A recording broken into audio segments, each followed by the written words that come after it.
The Live 5 or 6 Skyview Network, sponsored by Terry Lambert Hyundai.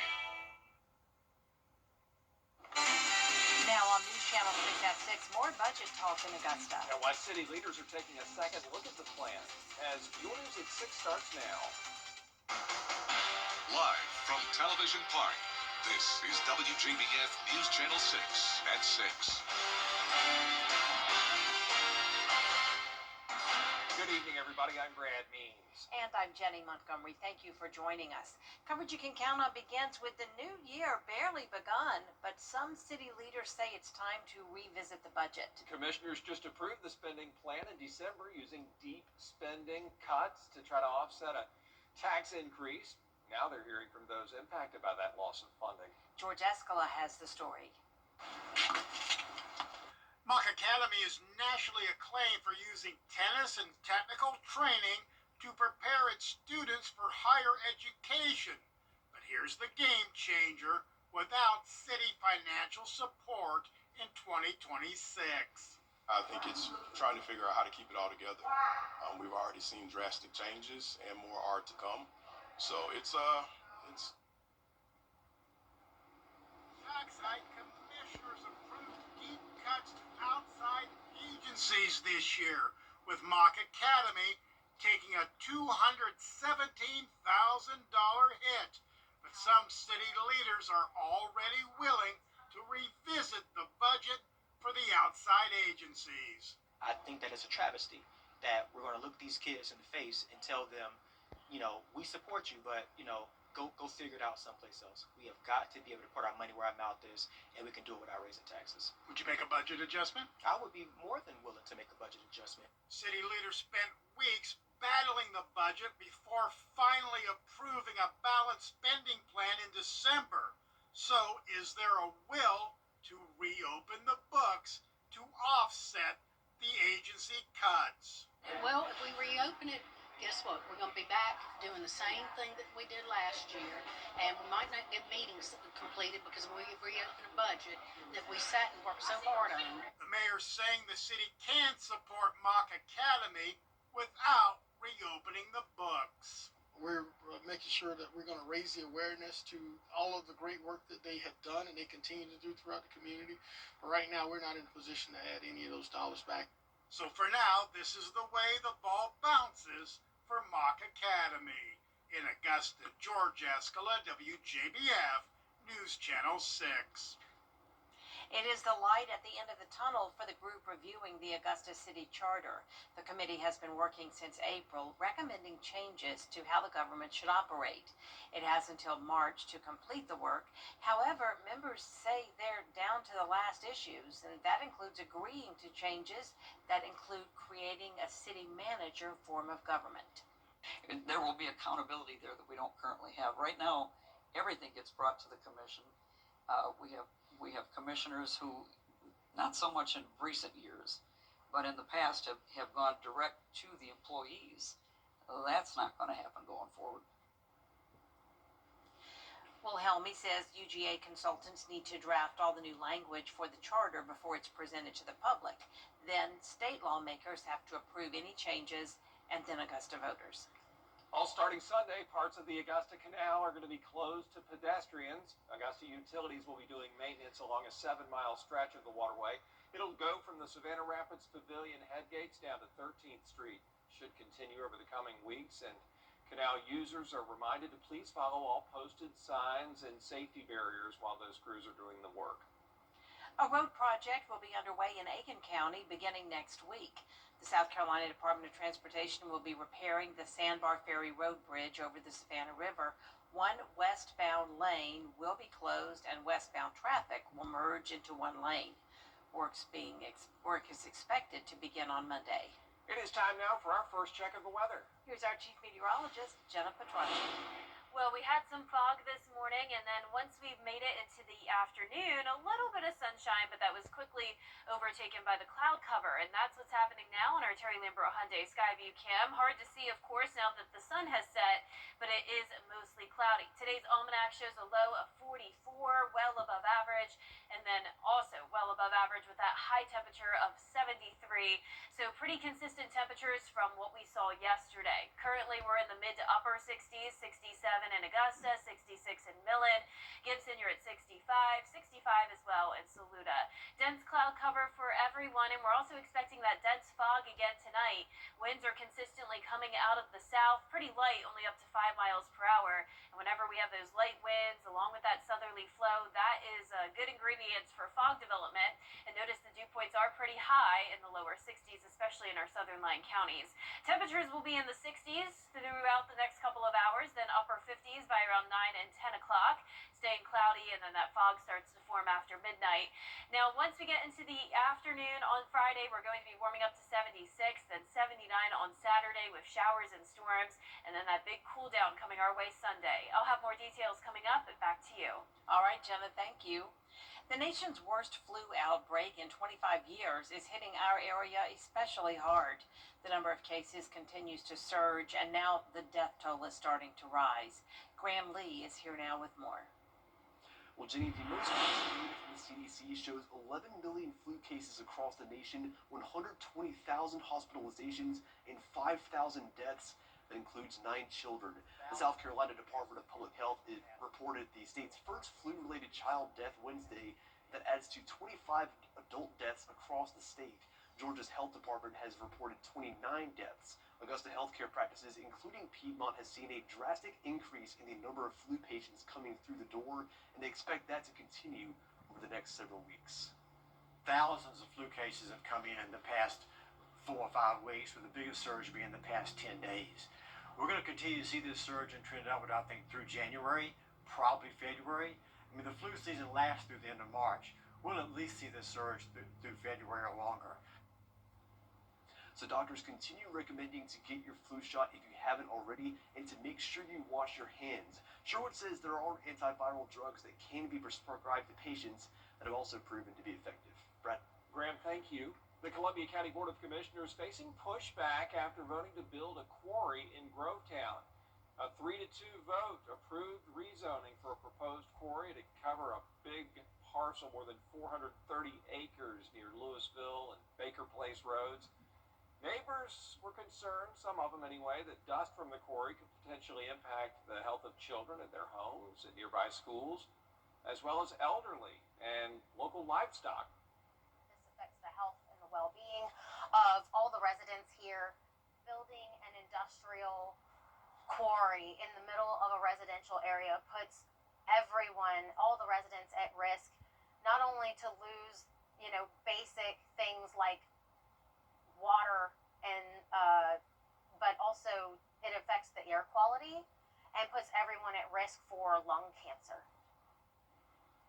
Neighbors are now looking for people with any kind of legal experience to help them challenge the rock quarry site. A new report from the Georgia Gang Investigators Association estimates. Hudson, back to you. And more coverage of that coming up on World News tonight as we welcome Chief Meteorologist Jenna Petracci back with us on a, as you mentioned earlier, kind of a foggy gray day. Yeah, we had the fog this morning again. Now it's cloudy and more fog is expected tonight. We'll also have challenging record high temperatures. Believe it or not, it is warming up even more with rain and storms on the way Saturday, followed by a cool down. I'll have your full Wait for 6 forecast when we return. Our Beth Fitter team preps your ESRA's favorite news app is now even better with easier access to local news, weather, and live streaming video. Download the News Channel 6 mobile app. Now, your most accurate forecast with WJBF Live Viper 6. Welcome back. Here's our Terry Lambert Hyundai Skyview cam outside the station. It's a cloudy evening with mild temperatures sitting at 67 degrees. We have a southeast breeze coming in at 5 miles per hour, and dew points are in the lower 60s. Now around the CSRA, a lot of us got into the 70s once again, and now all of us are in the 60s with the cloud cover, and fog is expected again tonight. So not very clear tonight, but the fog and the cloud cover will help to keep our temperatures warmer at least, so you don't need to bundle up too much tomorrow morning. We also don't need the rain gear for now. We're watching this low pressure system. We're going to remain dry for now, but that will be bringing us a rain chance on Saturday. Here's our visibility starting at midnight. You can see it starts to become very poor overnight, so widespread dense fog still likely on Friday morning all the way up until around 11 a.m. And then even when we're done with the fog, it will still be cloudy throughout the day tomorrow. So here's your forecast: 55 in the morning, then up to around 75 once we get into the afternoon, with challenging record highs with Friday and Saturday. We're warming all the way up to close to 80. And with this abnormal warmth for January, that's leading to a threat of severe weather, especially for our friends to the west of us. Now for the CSRA, we're under a marginal risk, which is the lowest threat, and it's only for around half the area. So it is very likely that these storms will move apart as they approach this, or break apart as they approach the CSRA. Notice the parent thunder or low pressure system well to the north of us in the Great Lakes, which means that this cold front won't have a lot of energy with it. So here it is starting at Saturday at noon. We're dry at that point, but then this model is showing that broken line of scattered showers and a few thunderstorms pushing into the CSRA. So heavy downpours certainly possible, gusty winds, thunder and lightning, and then a few stray showers lingering Saturday night into early Sunday morning, but most of Sunday will be dry and we're clearing out. Now another model is showing that line stay together all the way into the afternoon, and this could impact our border bowl forecast, so keep that in mind. If this scenario were to happen, it would come in earlier in the day, and we could have those damaging wind gusts along the line, and we can't really fully rule out the possibility of a brief spin-up tornado, but that threat is very low. Your border bowl forecast over in Harlem at 1 p.m. showing those warm temperatures. Most likely the game will be starting out dry, but we could have those showers later on. Very cloudy and windy conditions.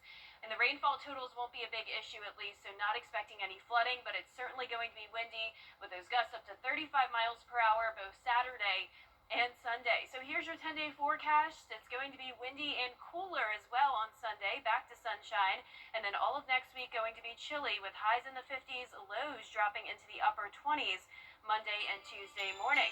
Now congratulations to today's umbrella winner. That is Kimberly Parthemore from Aiken, South Carolina. Kimberly, you can pick up that umbrella here at the station and sign up to win yours on WJBF.com. All right, Jenna, thanks.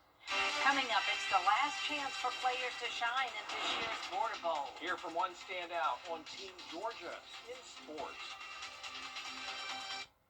The New Year sale is almost over. You can't always choose the weather, but you can choose your weather app. Go with the most accurate and most trusted, the Live 536 mobile app. Download it today. Now, WJBF sports coverage you can count on.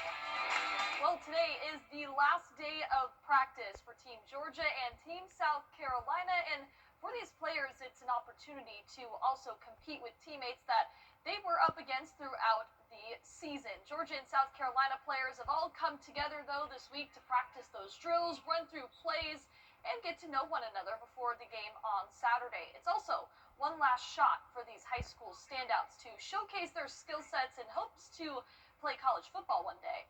It means a lot. I've just been learning about it since I was a little kid, and I work really hard. It might be my last football game. I hope not, but it might be. So, I'm just really honored to be in it, and I hope to play good for my teammates, score a touchdown for them.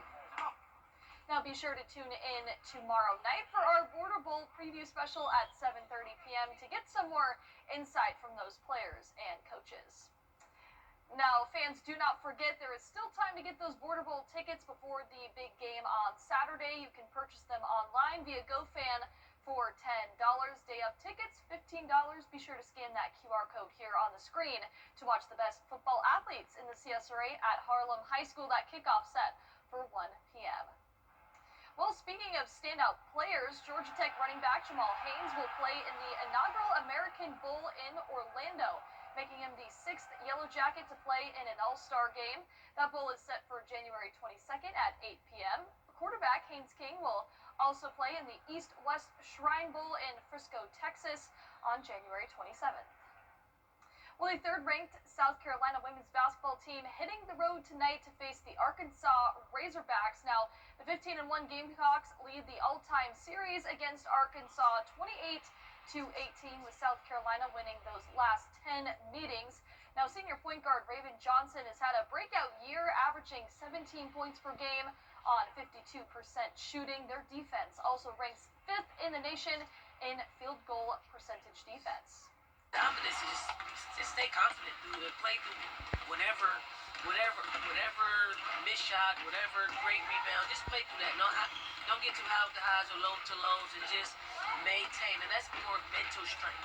So it starts with just being a dominant, mentally strong individual. Now, tip-off set for 7:30 p.m. tonight. We'll have those highlights at 11. All right, Gianna, thank you. We'll be right back. Our Bathfitter team preps your space with care. Our 10-day forecast showing 2 more days of warm temperatures in the 70s, mostly cloudy skies, and of course that rain chance on Saturday, followed by sunshine on Sunday. It's going to be a windy weekend, and then that cooler air moves in Sunday into next week, highs in the 50s, and then dropping to 27 Monday and Tuesday mornings. Thanks, Jenna. If you're trying to prevent or delay going gray, eating your vegetables might help. A study suggests an antioxidant found in broccoli and celery can help reduce the progression of gray hair. The scientists tested it on mice over 16 weeks, and the mice that got the antioxidant saw no change in the amount of gray hair that they had. The mice that did not get the antioxidant saw a dramatic 60 to 80% increase in gray hair. You know who subscribes to that theory? Who's that? Local artist Billy S. Billy S. is... Yeah, he has long red hair. That's right. He has Yeah. beautiful hair. Yeah, and he doesn't have any gray hair, and he said he attributes it to that. Wow. Antioxidants. Yep. Oh, now you know. All right, well, that's good news for sure. I would eat a mouse to have hair, but maybe the antioxidants can help some of y'all out there. That is our report for now. We do appreciate you watching. We're back at 7 after World News Tonight. And we'll see you again for News Channel 6 at 11. Have a great evening, everyone.